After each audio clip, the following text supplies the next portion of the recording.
Hello and welcome to World Talks on TVP World with me, Ashim Kumar. On the 24th of February 2022, Russia invaded Ukraine in a major escalation of the Russo-Ukrainian War, which had started in 2014 when Putin occupied Crimea. Since then, the world has seen a Ukrainian response that no one would have thought possible. The Russian military has been repeatedly humiliated, albeit with huge international support. The war has also produced many cracks in the global order. On this, the 1000th day of the war, we at TVP World explore some of what has been revealed since the start of the illegal invasion. We start with a meeting with Jozef Hrabina. He's a geopolitical risk advisor with GeopoLytics. Mr. Hrabina, welcome to TVP World and thank you for taking the time. Good morning. Good morning to you, sir. So, what do we know today about Ukraine that we did not know 1,000 days ago? Well, it's a great question. We know that the Russian army is defeatable. We know how catastrophically prepared they were for this war, and they were victims of their own hubris, thinking that they will march in Kiev in few days. But we also found out that we weren't prepared for what's next, and we didn't do our homework properly and didn't analyze what this war means for Russia and for Russian political elite in particular, such as they put their own survival at stake and they hold their survival as a survival of Russia's modern state. And therefore, they didn't have any other choice but to reinvent themselves. And we didn't expect that, and that caused the gaps in our strategies and in our strategy, and currently I am sorry to say, but we have no strategy on Ukraine, and our situation is currently not going well for us.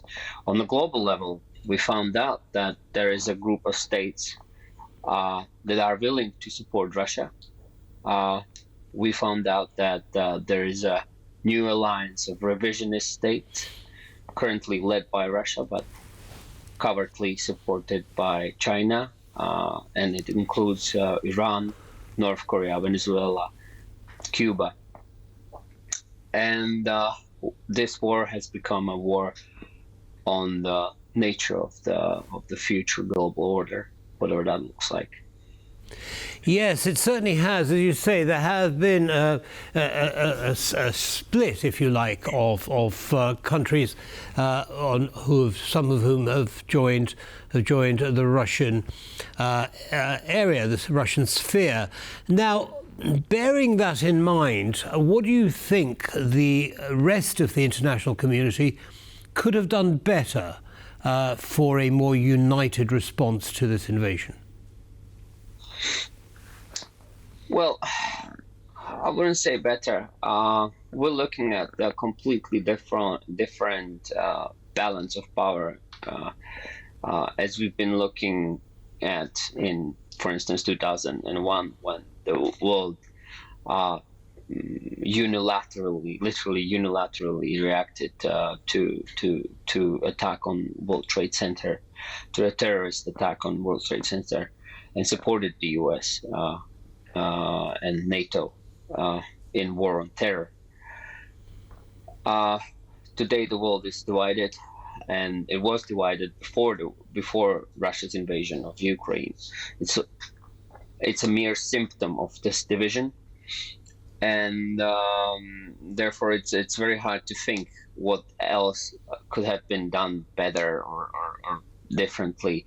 Of course, it would help us to have bigger international support in international sanctions against Russia, but or in being more diligent when it comes to sanctions enforcement. especially in dual-use technologies that are used in production of high-tech weaponry in Russia. And unfortunately, this is the world this is how the world operates. And thinking that something could have been better or worse, it's just we would be ignoring the laws of international relations if we would think that everybody would join this international coalition in support of Ukraine. Understood. Understood. Now, one of the things, of course, one of the many things that has changed is President Biden's agreement to allow Ukraine to use its weaponry on Russian soil. Is it too little, too late? Well, first of all, the problem with this situation is that Biden's administration is trying to, it's actually very usual for American presidents or for presidents that are leaving their office to finish the policies or even ramp up the policies that are sort of policies that are determining their legacy as presidents.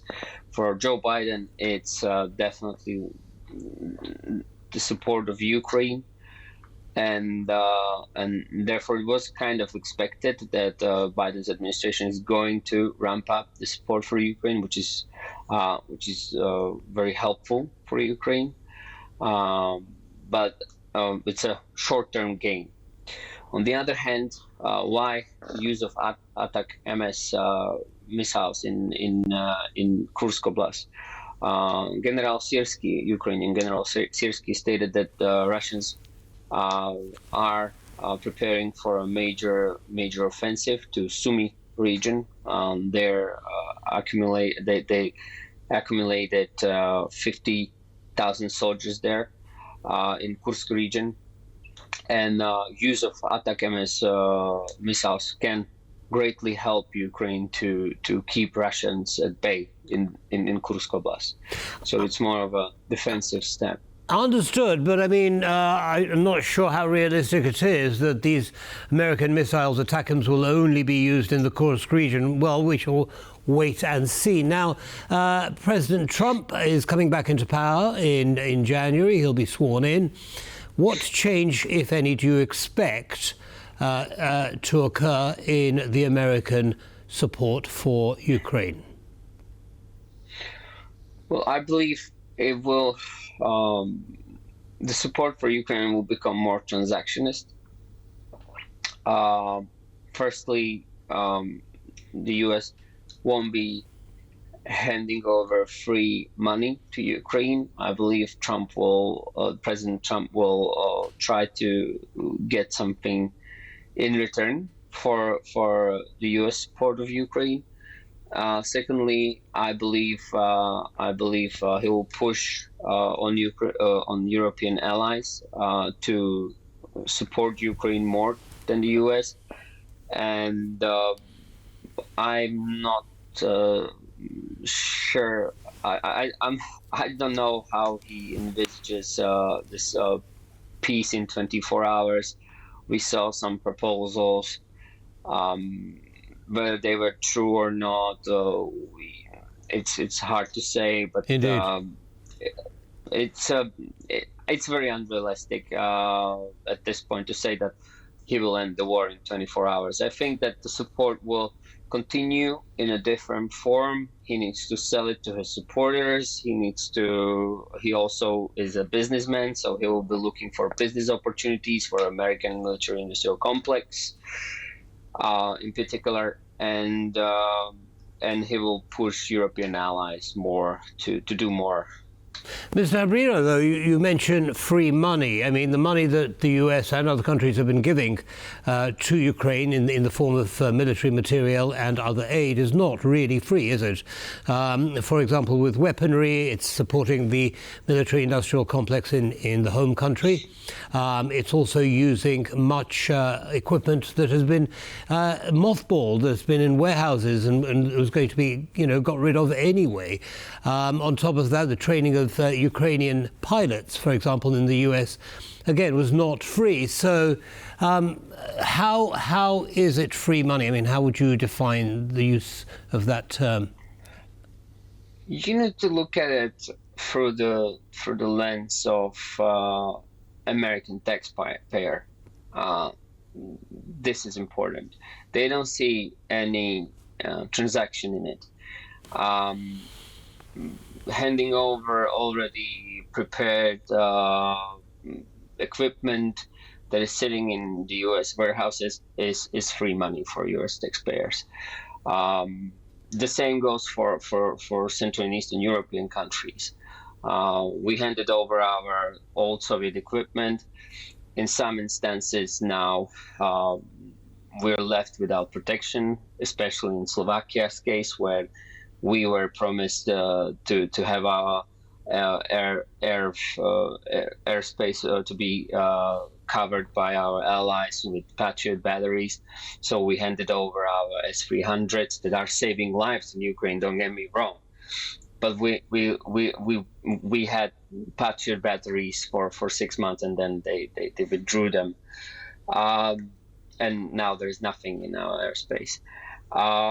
Not to mention, but back to the free money idea. It needs to really boil down to the U.S. taxpayer thinking, and that U.S. taxpayer thinking is: we had hurricane in Florida, we had wildfires in Hawaii, and our government cannot spend hundreds of millions dollars for us, and they're spending hundreds of billions dollars in Ukraine. This is the type of thinking I'm referring to. And yes, I mean, I suppose it should be clarified that most or much of this money remains in the U.S.